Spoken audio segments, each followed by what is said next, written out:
How I became a patron of the Cleveland Public Library. I don't remember a time that I wasn't a patron of the Cleveland Public Library. I remember growing up in the city of Cleveland, and our branch was the Broadway branch. I grew up on East 55th and Broadway, and we would walk from our home to the library. It was probably maybe a mile and a half away, and we did everything there. We did the summer reading, we did homework after school, we did everything. It was a magical place. It was a beautiful building.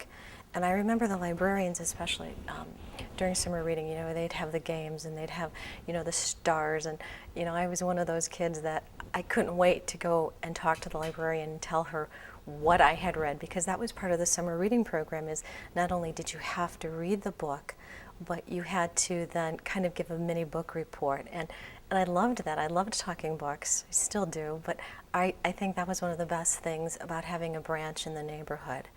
I remember going there on field trips and being kind of surprised that my classmates were, that this was all new to them, where it was to me a second home almost. I am the Vice President and Chief Information Officer and Librarian at St. Ignatius High School.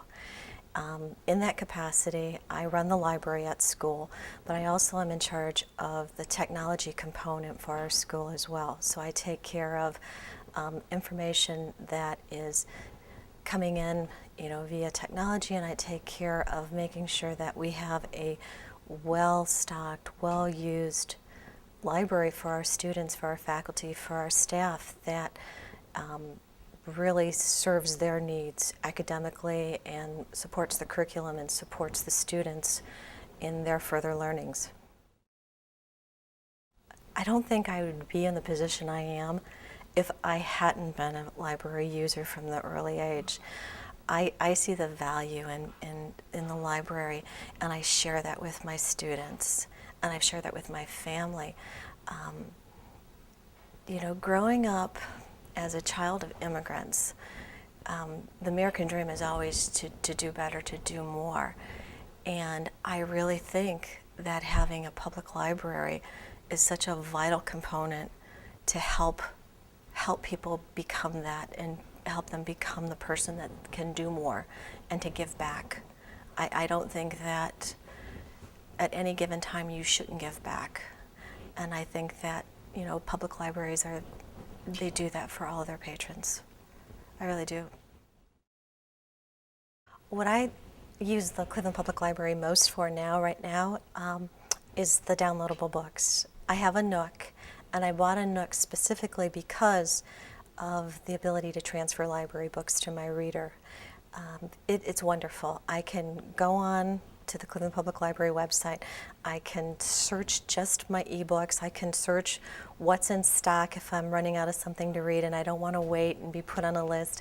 I can, you know, set my parameters so I can pick exactly what I want, put it in my shopping cart. I can take up to 20 items. Not that I'd ever be able to read 20 items at once, but the thought is pretty nice that if I wanted to, I could. You know, I don't know that there's any one thing that's inspiring. I think that they've changed to meet the changing demands, and they haven't stayed static. And to me, that's more inspiring than any one specific item, is the fact that they're constantly looking at new technologies and they're looking at new ways to reach their patrons. They redesigned their website to make it more user-friendly. They've added databases that, as a teacher, I could never afford to purchase, but having collaborated with my librarian at Carnegie West, we have library cards for our students at St. Ignatius so that when they do that junior research project, they have access to resources that I could never afford to pay for them. That the Project Muse database or JSTOR, and they're getting a sense of the bigger world, what it means to, you know, look beyond the walls of their school for information and resources, and being able to see that when they do go off to college, they'll know how to navigate the systems and they'll be able to do their research. And I think the fact that the library hasn't stayed static but responds to our needs, to me that's inspiring, that they're constantly looking as to how to better serve us as patrons.